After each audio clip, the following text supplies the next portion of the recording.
നമസ്കാരം.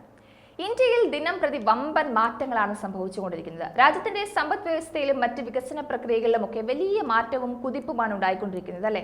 2028 ഇന്ത്യയിൽ തൊഴിലവസരങ്ങളിൽ 22% വർധനവുണ്ടാകുമെന്നാണ് പുതിയ റിപ്പോർട്ട്. ഇന്ത്യൻ സമ്പദ് വ്യവസ്ഥ ശക്തിയാർജിക്കുന്നതിന്റെ പ്രതിഫലനമാകും ഇത് എന്നും ഒബ്സർവ് ഫൗണ്ടേഷൻ റിപ്പോർട്ട് ചൂണ്ടിക്കാട്ടുന്നുണ്ട്.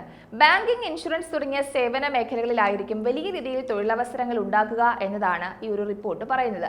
സേവന രംഗത്തും വമ്പൻ മാറ്റങ്ങൾ ഉണ്ടാകും. ഇന്ത്യയുടെ സമ്പദ് വ്യവസ്ഥ $5 ട്രില്യൺ എന്ന നാഴികക്കല്ലിലേക്ക് അടുക്കുന്നത് സേവന മേഖലയ്ക്ക് വലിയൊരു നേട്ടം സമ്മാനിക്കുമെന്നതും എടുത്തു പറയണം. തൊഴിലുകൾ സൃഷ്ടിക്കപ്പെടുന്ന മേഖലകൾ പരിശോധിക്കുകയാണെങ്കിൽ സാമ്പത്തിക സേവനങ്ങൾ, ഡിജിറ്റൽ സേവനങ്ങൾ, ആരോഗ്യ സംരക്ഷണം, ഇ-കൊമേഴ്സ്, ഹോസ്പിറ്റാലിറ്റി, അതുപോലെ MSME, സ്റ്റാർട്ടപ്പ് എന്നിവയിലൊക്കെ ആയിരിക്കും കൂടുതൽ തൊഴിലുകൾ സൃഷ്ടിക്കപ്പെടുക. അതുപോലെ തന്നെ സ്ത്രീകളുടെ അവസരങ്ങൾ കുത്തനെ കൂടുമെന്നും ഈ റിപ്പോർട്ട് പറയുന്നുണ്ട്. പാവപ്പെട്ടവരെയും കർഷകരെയും യുവാക്കളെയും സ്ത്രീകളെയും ഒക്കെ ചേർത്ത് പിടിച്ചുകൊണ്ടുള്ള വികസിതമായ ഒരു ഇന്ത്യയാണ് തന്റെ സ്വപ്നമെന്ന് പ്രധാനമന്ത്രി പറയുന്നത് വെറുതെയല്ല. സ്ത്രീകളുടെയും കർഷകരുടെയും യുവാക്കളുടെയും ഒക്കെ ജീവിത നിലവാരം ഉയർത്താൻ മികച്ച പദ്ധതികൾക്ക് തന്നെയാണ് കേന്ദ്രം ഇപ്പോൾ ആസൂത്രണം ചെയ്യുന്നത്. 2047ഓടെ ഇന്ത്യയുടെ മുഖം മാറ്റുക എന്നൊരു ലക്ഷ്യത്തോടെ നിർണായകമായ നീക്കങ്ങളിലേക്കാണ് നമ്മുടെ സർക്കാർ കടക്കുന്നത്. സാമ്പത്തിക പുരോഗതി, അതുപോലെ സുസ്ഥിര വികസനം, ജീവിത നിലവാരത്തിലെ ഉയർച്ച, അടിസ്ഥാന സൗകര്യ വികസനം, സാമൂഹിക ക്ഷേമം, ഇങ്ങനെ വിവിധ മേഖലകളിലെ പ്രവർത്തനങ്ങളാണ് വികസിത ഇന്ത്യ 2047 ലക്ഷ്യങ്ങൾ. ഓരോ മേഖലയിലും കരുത്തുറ്റ മാറ്റങ്ങളും വികസനവുമാണ് ഉദ്ദേശിക്കുന്നത്. ഇന്ത്യ കൂടുതൽ ഉയരങ്ങൾ കീഴടക്കുന്നു എന്നതിന്റെ തെളിവുകൾ തന്നെയാണ് ഈ റിപ്പോർട്ടുകളൊക്കെ നമുക്ക് കാട്ടിത്തരുന്നത്. രാജ്യത്തിന്റെ വിവിധ മേഖലകളിൽ വമ്പൻ നേട്ടങ്ങളാണ് ഇന്ത്യ ഓരോ ദിവസവും കൊയ്യുന്നത്.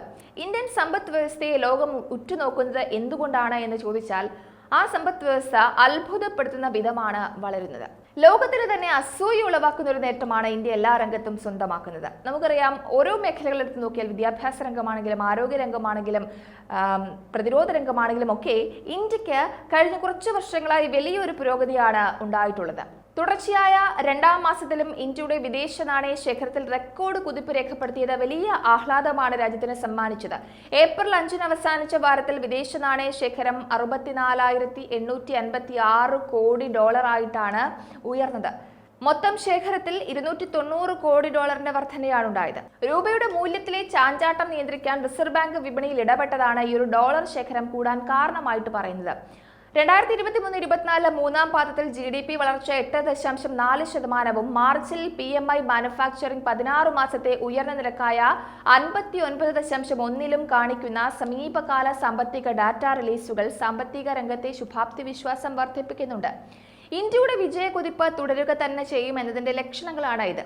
നടപ്പ് സാമ്പത്തിക വർഷം മൂന്നാം പാദത്തിൽ 8.4% വളർച്ച രേഖപ്പെടുത്തിയത് വലിയൊരു ആത്മവിശ്വാസമാണ് രാജ്യത്ത് സമ്മാനിക്കുന്നത്. മൂന്നാം പാദത്തിൽ മൊത്തം ആഭ്യന്തര ഉൽപാദനം 43.72 ലക്ഷം കോടി രൂപയാണ്. മുൻ വർഷം ഇത് 40.35 ലക്ഷം കോടിയായിരുന്നു. അപ്പോ ഇന്ത്യക്ക് സുവർണ കാലമാണ് ഇനി വരാനിരിക്കുന്നത്. ഇപ്പോൾ ഇന്ത്യ ആ ഒരു പാതയിലാണ് എന്നതാണ് പറയുന്നത്.